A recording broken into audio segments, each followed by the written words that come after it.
الحمد للہ وکفا وسلام علی عباده الذین اصطفى اما بعد فاعوذ باللہ من الشیطان الرجیم بسم اللہ الرحمن الرحیم رب اشرح لی صدری ویسر لی امری واحلل عقدۃ من لسانی یفقهوا قولی. السلام علیکم ورحمۃ اللہ وبرکاتہ. وعلیکم السلام ورحمۃ اللہ وبرکاتہ. ناظرین، پروگرام فہم القرآن کے سلسلے میں آج ہم انشاءاللہ 21ویں پارے کا مطالعہ کریں گے. قرآن مجید کا پڑھنا ہر لحاظ سے باعث برکت ہے، لیکن اس کو پڑھنے کے لیے اس کا حق ادا کرنا چاہیے. قرآن مجید میں آتا ہے الذین آتیناہم الکتاب یتلونہ حق تلاوتہ اولئک یؤمنون بہ. وہ لوگ جن کو ہم نے کتاب دی وہ اس کو اس طرح پڑھتے ہیں جس طرح اس کو پڑھنے کا حق ہے، یہی لوگ دراصل اس پر ایمان لاتے ہیں. تو گویا اس کتاب پر ایمان لانے کا تقاضا یہ ہے کہ ہم اس کو اس کا حق دیتے ہوئے پڑھیں. اور اس کے پڑھنے کے حقوق کیا ہیں کہ اس کے الفاظ کی ادائیگی، حروف کی ادائیگی صحیح طریقے پر ہو، اور پھر اس کو سمجھ کر پڑھا جائے، اور پھر اس کو پڑھ کر دوسروں کو بھی سنایا جائے. جیسا کہ ہم اس پارے کے شروع میں دیکھتے ہیں کہ نبی صلی اللہ علیہ وسلم کو اللہ سبحانہ وتعالی نے یہ حکم دیا کہ آپ کتاب پڑھ کر سنائیے. تو ارشاد باری تعالیٰ ہے اتل ما اوحی الیک من الکتاب واقم الصلاۃ ان الصلاۃ تنہی عن الفحشاء والمنکر ولذکر اللہ اکبر واللہ یعلم ما تصنعون. اے نبی صلی اللہ علیہ وسلم، تلاوت کیجئے اس کتاب کی جو آپ کی طرف وحی کے ذریعے بھیجی گئی ہے، اور نماز قائم کیجئے. یقیناً نماز فحش اور برے کاموں سے روکتی ہے، اور اللہ کا ذکر اس سے بھی زیادہ بڑی چیز ہے. اللہ جانتا ہے جو کچھ تم بناتے ہو، جو تم کرتے ہو. نبی صلی اللہ علیہ وسلم کو تلاوت کرنے کا حکم دیا جا رہا ہے. تلاوت کا مطلب ہوتا ہے پڑھنا، پڑھ کر سنانا، اور اس میں سمجھنے کا معنی بھی پایا جاتا ہے. نبی صلی اللہ علیہ وسلم پر چونکہ اللہ کا پیغام پہنچانے کی ذمہ داری تھی، آپ کے اوپر یہ بات فرض کے درجے میں تھی، تو آپ کو طریقہ بتایا جا رہا ہے کہ آپ دعوت و تبلیغ کا کام اللہ کی کتاب پڑھ کر سنانے کے ذریعے کیجئے. لوگوں کو بتائیے کہ ان کے رب نے ان کی طرف کیا نازل کیا ہے، انہیں اس زندگی میں کیا کرنا ہے، کن چیزوں سے بچنا ہے، کون سی چیزیں انہیں اچھے انجام کی طرف لے جانے والی ہیں، اور کون سی چیزیں برے انجام سے دوچار کرنے والی ہیں. اور اس کے ساتھ ساتھ وَأَقِمِ الصَّلَاةَ، نماز قائم کیجئے. تو قرآن مجید کا پڑھنا، پڑھانا اور پھر نماز کی ادائیگی، یہ ایسے کام ہیں جن کے ذریعے انسان کا اللہ تعالیٰ سے تعلق مضبوط ہوتا ہے. انسان ایک ایمانی اور شعوری سطح پر زندگی بسر کرتا ہے، اس کو روحانی زندگی کا لطف حاصل ہوتا ہے. نبی صلی اللہ علیہ وسلم پر تو بہرحال ایک پیغمبر کی حیثیت سے یہ ذمہ داری تھی، لیکن آپ چونکہ ہمارے لیے ایک رول ماڈل ہیں، تو آپ کے بعد آپ کی امت کی بھی یہ ذمہ داری بنتی ہے کہ وہ اس کتاب کے ساتھ اپنا تعلق مضبوط رکھیں اور نمازوں کی پابندی کریں. نماز کی پابندی کا فائدہ کیا ہے؟ ان الصلاۃ تنہی عن الفحشاء والمنکر. بے شک نماز انسان کو بے حیائی کے کاموں اور برائی سے روکتی ہے. یعنی نماز کے اندر ایک ایسی طاقت ہے، ایک ایسی قوت ہے کہ انسان اگر واقعی صحیح معنی میں نماز ادا کرے، شعوری طور پر اللہ تعالیٰ کے سامنے کھڑا ہو کر ہاتھ باندھ کر یہ اقرار کرے کہ ایاک نعبد و ایاک نستعین، صرف تیری ہم عبادت کرتے ہیں اور صرف تجھ سے ہم مدد چاہتے ہیں. اہدنا الصراط المستقیم، تو ہمیں سیدھا راستہ دکھا. اور پھر قرآن مجید کی تلاوت کرے، پھر اللہ کے آگے جھک جائے اور جھک کر اللہ کی پاکی بیان کرے، پھر سجدے میں چلا جائے اور اللہ کا قرب حاصل کرے. تو جو شخص دن میں 5 بار پاک صاف ہو کر اللہ کے حضور اس طریقے سے کھڑا ہوتا ہے تو یقیناً اس کے اندر ایک تواضع بھی پیدا ہوتی ہے، ایمانی قوت بھی پیدا ہوتی ہے. یہ قوت ایک ایسی چیز ہے کہ جو اسے بے حیائی کے کاموں سے دور کرتی ہے، اس سے نفرت دلاتی ہے اور دیگر برائیوں سے بھی روکتی ہے. ایک شخص کے بارے میں آپ کو بتایا گیا کہ وہ نماز بھی پڑھتا ہے اور چوری بھی کرتا ہے، تو آپ نے فرمایا ان قریب اس کی نماز اس کو چوری سے روک دے گی. یعنی اگر وہ نماز صحیح طور پر ادا کرتا رہے گا تو ایک دن برائیوں سے بچ جائے گا۔ رسول اللہ صلی اللہ علیہ وسلم نے فرمایا، بندہ جب نماز کے لیے کھڑا ہوتا ہے اس کے سارے گناہ لا کر اس کے کندھے پر رکھ دیے جاتے ہیں، اور جب وہ رکوع کرتا ہے تو اس کے گناہ جھڑتے ہیں، اور جب وہ سجدہ کرتا ہے تو اس کے گناہ جھڑتے ہیں۔ وَلَذِكْرُ اللَّهِ اکبر، اور البتہ اللہ کا ذکر بہت بڑی چیز ہے، یعنی تلاوت قرآن مجید، نماز کا قیام، اور اس کے ساتھ ساتھ اللہ کا ذکر۔ ہم دیکھتے ہیں کہ تلاوت ایک مخصوص وقت میں کی جاتی، اسی طرح نماز بھی اپنے مخصوص اوقات میں پڑھی جاتی، لیکن اللہ کا ذکر ہر لمحے کیا جا سکتا ہے۔ یہ انفارمل وے ہے اللہ کی یاد کا، اللہ تعالیٰ کو ہر وقت یاد رکھنے کا، اور اللہ کی یاد دل کو آباد رکھتی ہے، غم سے محفوظ رکھتی ہے، انسان کے دل میں اطمینان پیدا ہوتا ہے۔ رسول اللہ صلی اللہ علیہ وسلم نے فرمایا، بندہ جب نماز کے لیے کھڑا ہوتا ہے اس کے سارے گناہ لا کر اس کے کندھے پر رکھ دیے جاتے ہیں، اور جب وہ رکوع کرتا ہے تو اس کے گناہ جھڑتے ہیں، اور جب وہ سجدہ کرتا ہے تو اس کے گناہ جھڑتے ہیں۔ تو اس لیے فرمایا کہ یہ بہت بڑی چیز ہے، جس کو ذکر کی توفیق ہو جائے، ذکر نصیب ہو جائے، اس کو بہت بڑی بھلائی مل گئی۔ اور اللہ جانتا ہے جو بھی تم کرتے ہو، جو تم بناتے ہو، تمہاری ساری مصروفیات، مشغولیات، تمہارے کام، تمہارے مشغلے، سب اللہ کی نگاہ میں ہے۔ گویا انسان خواہ اللہ کی کتاب پڑھے، یا نماز کی حالت میں ہو، یا اس کی زبان ذکر سے تر ہو، یا پھر دنیا کے کوئی کام کاج کر رہا ہو، یہ سب چیزیں اللہ سبحانہ تعالیٰ کے علم میں ہیں، اور ان میں سے ہر ایک کا اپنا اپنا مقام ہے۔ اللہ کا ذکر ہر چیز سے بڑھ کر، نبی صلی اللہ علیہ وسلم نے فرمایا، کیا میں تمہیں وہ عمل نہ بتاؤں جو تمہارے مالک کے نزدیک اچھا اور پاکیزہ ہے، اور تمہارے درجات میں سب سے بلند، اور اللہ کی راہ میں جہاد کرتے ہوئے تمہارے کفار کی گردنیں مارنے اور ان کے تمہاری گردنیں مارنے سے بھی افضل ہیں۔ صحابہ نے عرض کیا، کیوں نہیں؟ آپ نے فرمایا، اللہ تعالیٰ کا ذکر۔ اور اگر یہ کام صحیح طریقے پر کیے جائیں، اچھی نیت کے ساتھ، تو اللہ تعالیٰ ان کی بہترین جزا بھی عطا فرمائیں گے۔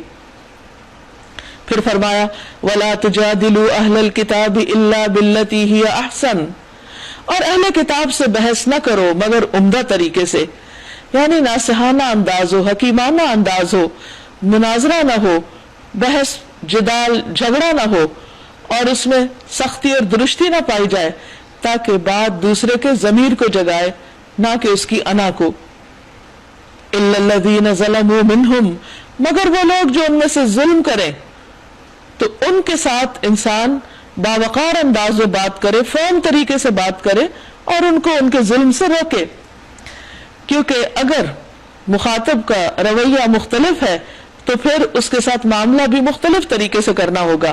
لیکن عام حالات میں انسان نرمی کے ساتھ اور حکمت کے ساتھ بات کرے، خواہ کسی بڑے سے بڑے دشمن کے ساتھ ہی کیوں نہ بات کر رہا ہو، جیسا کہ موسیٰ علیہ السلام کو فرعون کے پاس بھیجتے ہوئے اللہ تعالیٰ نے خاص طور پر فرمایا تھا کہ فَقُولَا لَهُ قَوْلًا لَيِّنًا، کہ اس سے نرمی سے بات کرنا، لَعَلَّهُ يَتَذَكَّرُ أَوْ يَخْشَىٰ، شاید وہ نصیحت پکڑے یا ڈر جائے۔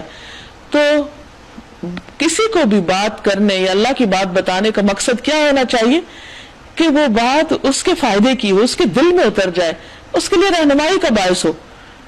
یہ نہیں کہ انسان صرف اپنا سچا ہونا ثابت کر کے دوسرے کو صرف لاجواب کرنے کی ٹھان لے، یہ کافی نہیں، کیونکہ دین کو دوسرے تک پہنچانے کا مقصد دوسرے کو لاجواب کرنا نہیں ہے، ایسا جواب دینا ہے کہ جس سے اس کی اصلاح ہو جائے۔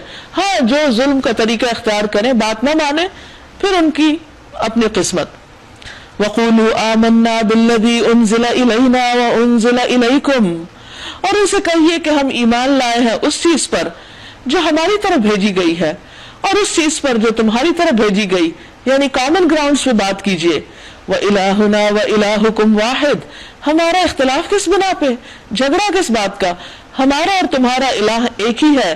وَنَحْنُ لَهُ مُسْلِمُونَ، اور ہم سب اسی کے فرما بردار ہیں، اسی کے مسلم ہیں، یعنی ہم سب کا ایک ہی طریقہ زندگی ہے کہ ہم سب اللہ کے فرما بردار بنے۔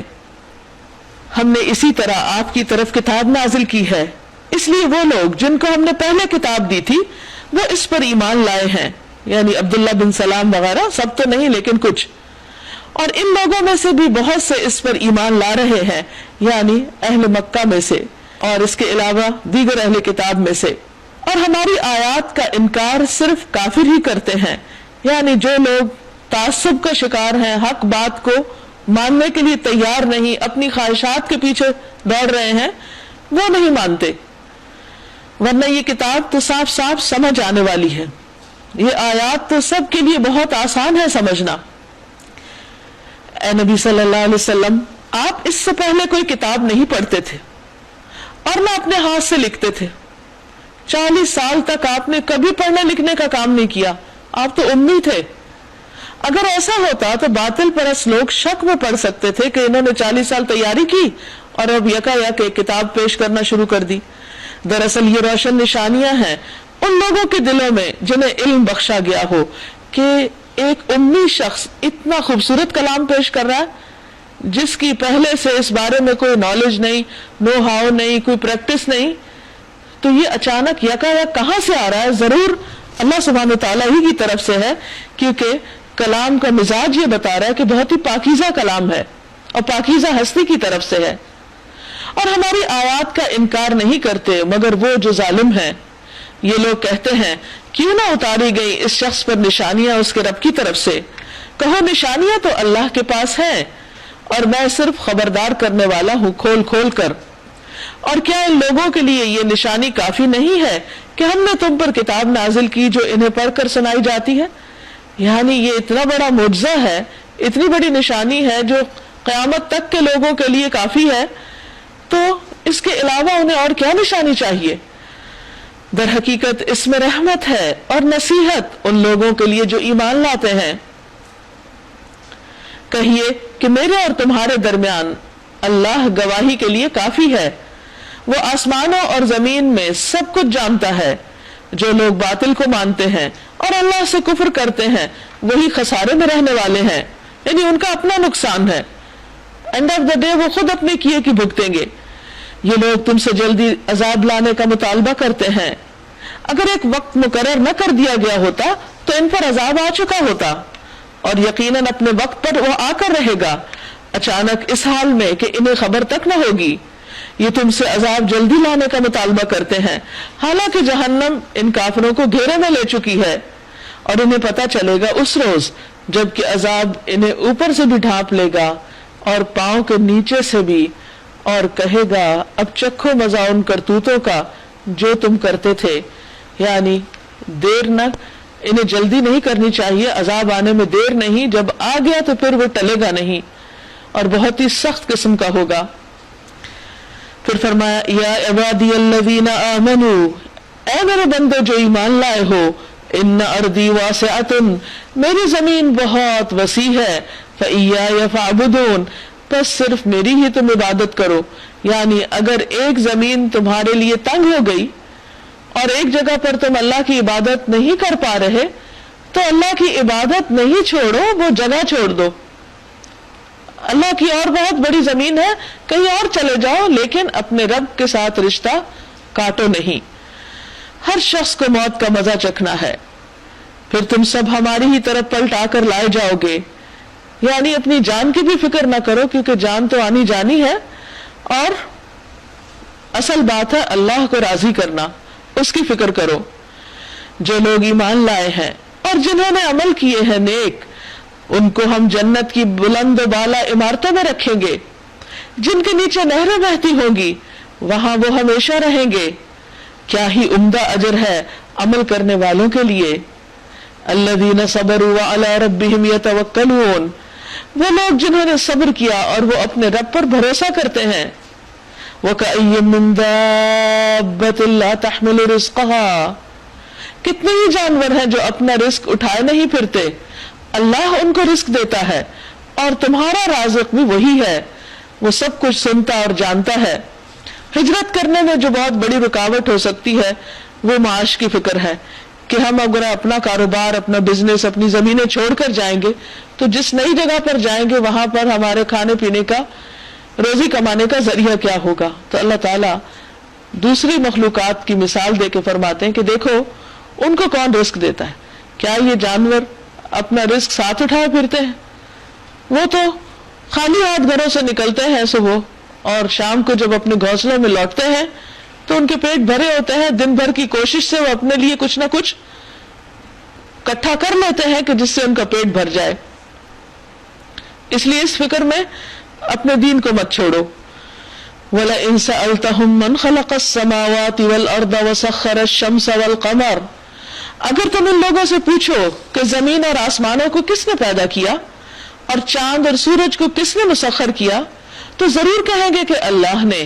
پھر یہ کدھر سے دھوکہ کھا رہے ہیں؟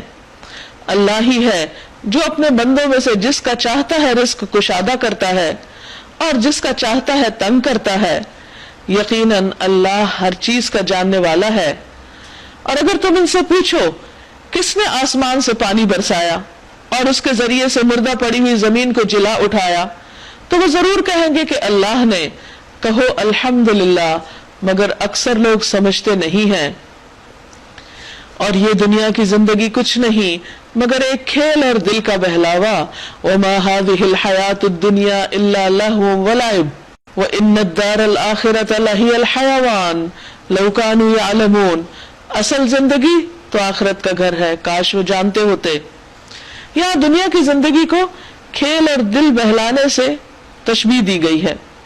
آپ دیکھیے کہ جیسے بچے سارا دن مثلاً گھر سے باہر کھیل رہے ہوں اور کبھی کھلونوں سے کھیلیں یا مٹی سے کھیلیں یا کسی اور چیز سے کھیلیں، تو اینڈ آف دا ڈے کیا ہوتا ہے؟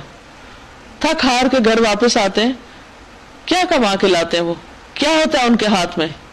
کچھ بھی نہیں، سفائے تھکاوٹ کے. اور واپس آ کے کتنے چڑچڑے ہو رہے ہیں، رو رہے ہوتے ہیں اور پھر سو جاتے ہیں. بالکل اسی طرح انسان اس دنیا میں تھوڑے دن کے لیے یہاں وہ دنیا کے پیچھے بھاگ رہا ہے، تھک رہا ہے. جب بہت کچھ کما بھی لے تو موت کے وقت ساتھ کیا لے کے جائے گا؟ سوائے دنیا کی تھکاوٹ کے ساتھ تو کچھ بھی نہیں جائے گا، خالی ہاتھ ہوگا. ہاں، صرف وہ ساتھ ہوگا جو اس نے جانے سے پہلے آگے بھجوا دیا تھا، آگے پارسل کر دیا. تو ہم سب کو دیکھنا چاہیے کہ جن چیزوں کے پیچھے ہم تھک رہے ہیں اور جن چیزوں کے پیچھے ہم بھاگ رہے ہیں ان کا ہماری آخرت میں کیا فائدہ ہوگا. اگر وہ صحیح کام ہے جن کے پیچھے ہم تھکتے ہیں تو ہمیں صحیح نیت کے ساتھ صحیح طریقے پر کرنے چاہیے تاکہ آخرت میں اس کا اجر ملے. اور اگر وہ غلط کام ہے تو ان کو چھوڑ دینا چاہیے. اور اگر نہ وہ غلط ہے نہ صحیح ہے، ایسے ہی بیکار ہے، کچھ خاص فائدہ نہیں ہے، صرف دل کا بہلاوا، تو وہ بھی ورتھ نہیں. کیونکہ جس وقت میں انسان بہت کچھ کما سکتا ہو اس میں صرف ایک غیر فائدہ مند ایکٹیویٹی کیوں کرتا رہے. تو یہ زندگی ہمیں سوچ سمجھ کے گزارنی چاہیے، کیونکہ اصل زندگی کل شروع ہونے والی ہے جس کے لیے سامان آج تیار کرنا ہے. لیکن آج انسان اس حقیقت کو بھول جاتا ہے. فَإِذَا رَكِبُوا فِي الْفُلْكِ دَعَوُا اللَّهَ مُخْلِصِينَ لَهُ الدِّينَ. جب یہ لوگ کشتی پر سوار ہوتے ہیں تو اپنے دین کو اللہ کے لیے خالص کر کے اس سے دعا مانگتے ہیں. پھر جب وہ انہیں بچا کر خشکی پر لے آتا ہے تو یکا یک یہ شرک کرنے لگتے ہیں تاکہ اللہ کی دی ہوئی نجات پر اس کا کفران نعمت کریں اور حیات دنیا کے مزے لوٹیں.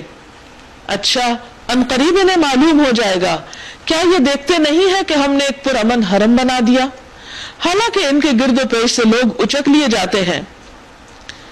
یعنی مکہ میں امن ہی امن ہے اور باقی عرب جو تھا اس وقت اس میں سخت بد امنی تھی.